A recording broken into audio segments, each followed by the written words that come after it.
Secretariat నడవకుండా చూద్దాము, వాళ్ళు అడుగు పెట్టేటువంటి పరిస్థితి చేద్దాము, సెక్రటేరియట్ను అసెంబ్లీని పూర్తిగా నడవకుండా చేయగలిగితామంటే ఒక్కరోజు నెక్స్ట్ డే తెలంగాణ వస్తుంది అనేటువంటిది ఒకటి గత 4 సంవత్సరాల నుండి చెప్తూనే ఉన్నాను.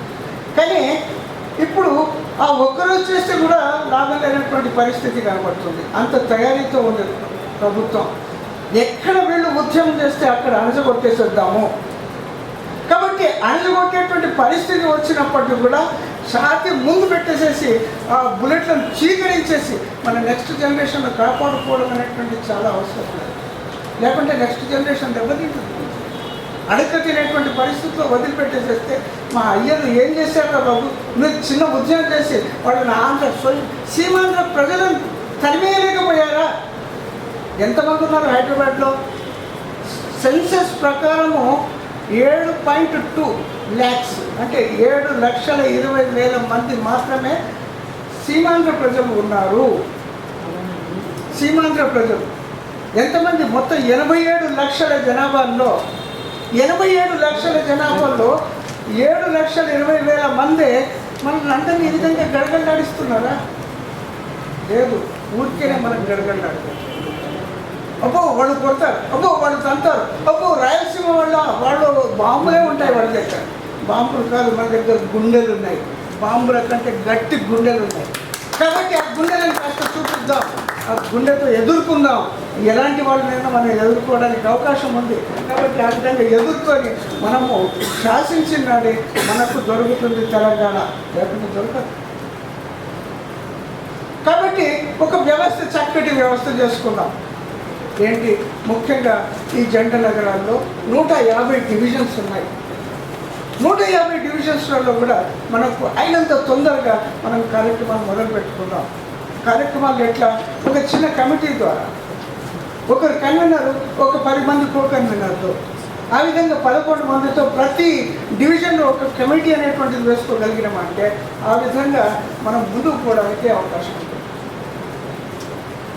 ఒక డివిజన్ పూర్తయ్యేది, ఆ డివిజన్కు హరీష్ కన్వీనర్, రామంతపూర్ డివిజన్ హరీష్ కన్వీనర్గా ఉన్నాడు. ఆయన ఆర్గనైజ్ చేశాడు, మీటింగ్ అనేటువంటిది పెట్టారు. 100 మంది, 150 మంది, ఆ విధంగా చోటు లేదు కూర్చోబెట్టడానికి. ఆ విధంగా ప్రజలు వచ్చేసేసి కూర్చున్నారు. మాటలు ఉండబోతంగా వర్షం అనేటువంటిది పడుతుంది, అయినా లెక్క చేయలేదు. అందరూ వచ్చారు, మాటలు విన్నారు. అప్పుడు శ్రీనివాస్ గౌడ్, మన పొలిటికల్ జేఏసీ యొక్క వన్ ఆఫ్ ది సెక్రటరీ, అతను వచ్చి అతను అడ్రస్ చేసుకొచ్చాడు. అప్పుడే మేము కమిటీ వేసుకున్నాం. అలాగే ఇంకోటి రామంతపూర్ ఓల్డ్, ఇదేమో Habsiguda committee, division committee. Ramanthapur old అనే అది కూడా ఒక కమిటీ ఉంది. దానికి గణేష్ చారిని నియుక్తి చేసుకున్నాం. ఈ విధంగా ఒకరి తర్వాత ఒకరిని నియుక్తి చేసుకుంటూ మనం ముందుకు పోయినట్టయితే మన కార్యకర్తలు మన అదుపులో పెట్టుకొని ముందుకు నడిపించినట్టయితే తప్పనిసరిగా మనం అయినంత తొందరగా మనం అనుకున్నటువంటి కార్యక్రమాన్ని పూర్తిగా యశస్విగా చేయవచ్చు. ఏంటి అనుకుంటున్నాం? 30 సెప్టెంబర్ అనుకుంటున్నాం. పెద్ద ఎత్తున ఓ దిగ్బంధనం చేద్దామనేటువంటి విధంగా, ఆ దిగ్బంధనం అనేటువంటి చేయాలంటే దానికి గ్రౌండ్ ప్రిపేర్ చేసుకోవాలి.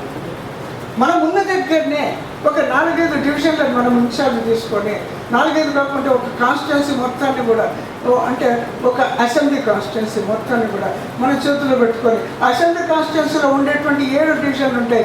7 × 21 అంటే 147 మందిని మనం ఒకవేళ కార్యకర్తలుగా గుర్తించి మన దగ్గర రికార్డు పెట్టుకున్నామంటే ఏ అవసరం వచ్చినా, ఏ విధంగా మనకు అవకాశం వచ్చినా వాళ్ళలో రంగంలోకి దిప్పడానికి అవకాశం ఉంది. కాబట్టి ఈ కార్యక్రమం అనేటువంటిది దీని ద్వారా మనం ఆ విధమైనటువంటి కార్యక్రమాన్ని ముందు పెట్టుకొని ఒక్కొక్కటి, అంటే ఒకటి ఎమ్మెల్యే కాన్స్టిట్యున్సీ లెవెల్లో కమిటీ వేసుకోవాలి. ఆ కమిటీ డివిజన్స్ లెవెల్లో కమిటీస్ అనేటువంటిది వేసుకోవాలి. ఈ ఎమ్మెల్యే కాన్స్టిట్యున్సీ లెవెల్లో ఒక కన్వీనర్ కాకుండా 3-4 కో కన్వీనర్లు కూడా పెట్టేసుకొని, ఒక 10 మంది వైస్ కన్వీనర్లను కూడా పెట్టేసుకొని, ఈ విధంగా 20 మందో 30 మందితోనో మనం కమిటీలు అనేటువంటిది కాన్స్టిట్యున్సీ లెవెల్లో పెట్టుకొని, ప్రతి ఒక్క డివిజన్లో కూడా ఇద్దరు ఈ కమిటీ నుండి రిప్రజెంటేటివ్స్గా ఉండి డివిజన్ లెవెల్లో కార్యక్రమాలు ఏర్పాటు చేసుకొని కమిటీలు అనేటువంటివి వేసుకుంటే ఆ 7 డివిజన్లో కూడా వారం రోజుల్లో మనకు కమిటీలు తయారైంది. కాబట్టి ఈ విధంగా ఒక టైం టేబుల్ పెట్టుకుందాం అనేటువంటి ఉద్దేశంతో ఉన్నాం. కాబట్టి ఇవన్నీ చేయడమే కాకుండా మీ సూచనలు ఇవ్వండి, మీరు చెప్పేటువంటి విషయాలను కూడా తీసుకుందాం. అన్నీ కలిపి ఒక చక్కటి వ్యవస్థితంగా ఉండేటువంటి ఒక ఆర్గనైజేషన్ తయారు చేసుకోవాలి. ముఖ్యంగా కావాల్సింది ఏంటి అని అంటే ఆర్గనైజేషన్ ముందుకు కావాలని అంటే దాంట్లో కమిటెడ్ వాలంటీర్స్ ఉండాలి. అదే ముఖ్యమైనటువంటి ఉద్దేశం. ఆ కమిటెడ్ వాలంటీర్స్ అనేటువంటి వాళ్ళనే మనం ఒకవేళ తయారు చేసుకోగలుగుతామంటే అప్పుడు ప్రజా ఉద్యమం అనేటువంటిది సునాయాసంగా, చాలా సునాయాసంగా ప్రజా ఉద్యమాన్ని లేబట్టడానికి అవకాశం ఉంటుంది. కాబట్టి సోదరులారా, ఈ విషయాన్ని దృష్టిలో పెట్టుకొని మనకు కావాల్సినటువంటి ఈ విషయాలకు సంబంధించి మీ సజెషన్స్ ఇవ్వండి. మీ యొక్క ఆర్గనైజేషన్ యొక్క తోడ్పాటు అనేటువంటిది ఎలా ఉంటుంది ఏంటి, దీనికి కావాల్సింది ఊరికే ఇట్లా మాటలతో పోవడం లేదు. మనం ఉద్యమం నాడు కావాల్సినటువంటి విషయాలు కూడా ఆలోచిస్తున్నాం. ఒక లీగల్ సెల్ కూడా పెట్టుకున్నాము. ఓ లీగల్ సెల్ ఏంటి, మన వాళ్ళని అరెస్ట్ చేస్తూ ఉంటే వాళ్ళని వెంట నేర్పించుకోవడం అనేటువంటిది ఉండాలి. లీగల్ సెల్ కావాలి. బాలరాజు గారు అడ్వకేట్ గారు పక్కనే ఉన్నారు. లీగల్ సెల్ అనేటువంటిది చాలా గట్టిగా అవసరం ఉన్నది. మనకు ముందు చాలా తిప్పలు పెట్టేటువంటి రకమైన ప్రభుత్వం, కాబట్టి లీగల్ సెల్ అనేటువంటిది అవసరం ఉంటుంది. అలాగే మెడికల్ సెల్ అనేటువంటిది కూడా కావాలి. కారణం ఏంటంటే మనకు లాఠీ చార్జీలు పడతాయి, దెబ్బలు పడుతూ ఉంటాయి. కాబట్టి వెంటనే వాళ్ళని హాస్పిటల్ అడ్మిట్ చేయడము, వాళ్ళకి కాస్త బాగోగులు ఆలోచించడం, ఇది మెడికల్ సెల్ అనేటువంటిది చేయాలి. కాబట్టి ఈ విధంగా అన్ని విధాలుగా ఆలోచించడం అనేటువంటిది మన ఆర్గనైజేషన్ చేసుకుంటాం.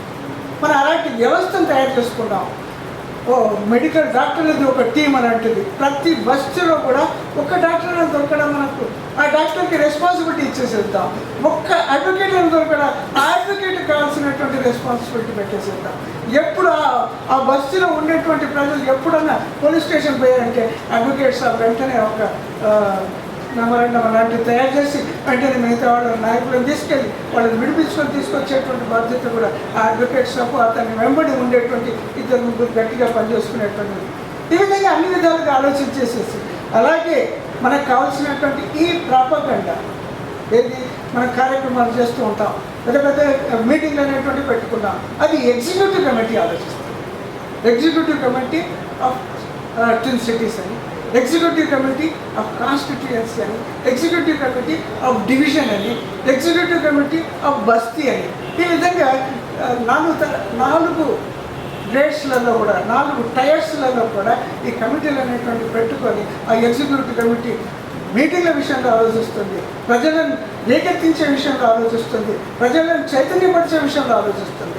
ఆ తర్వాత మిగతా ఎవరైతే బంధువులు ఉన్నారో, ఎవరైతే వ్యక్తులు ఉన్నారో మనకు లీగల్ సెల్లుగా, మెడికల్ సెల్లుగా వీళ్ళు సహకారం అందిస్తూ చక్కటి కార్యక్రమం అనేటువంటిది నిర్వర్తించడానికి అవకాశం ఉంటుంది. కాబట్టి ఈ విషయంలో మనము తప్పనిసరిగా ఇక్కడ కొంతసేపు మాట్లాడుతున్నాం. ఓపెన్ మైండ్గా ఏది పట్టింపులు లేవు మనకు. ఓపెన్ మైండ్గా పార్టీలు చేస్తే అనేటువంటిది కాదు, పార్టీల ప్రసక్తి రానివ్వకుండా ప్రజా ఉద్యమం అనేటువంటిది తీద్దాము అనేటువంటిదే ముఖ్యమైనటువంటి ఉద్దేశం. కాబట్టి ఆ పార్టీ ప్రసక్తి రానివ్వకుండా మనం ఏది చేయగలుగుతామో అది కాస్త ఒక్కొక్కరు సజెషన్స్ ఇస్తే ఆ సజెషన్స్ అన్నీ రికార్డ్ చేసుకొని ఆ తర్వాత మనం అడుగులు ముందుకు వేస్తే బాగుంటుందని నమ్మకం.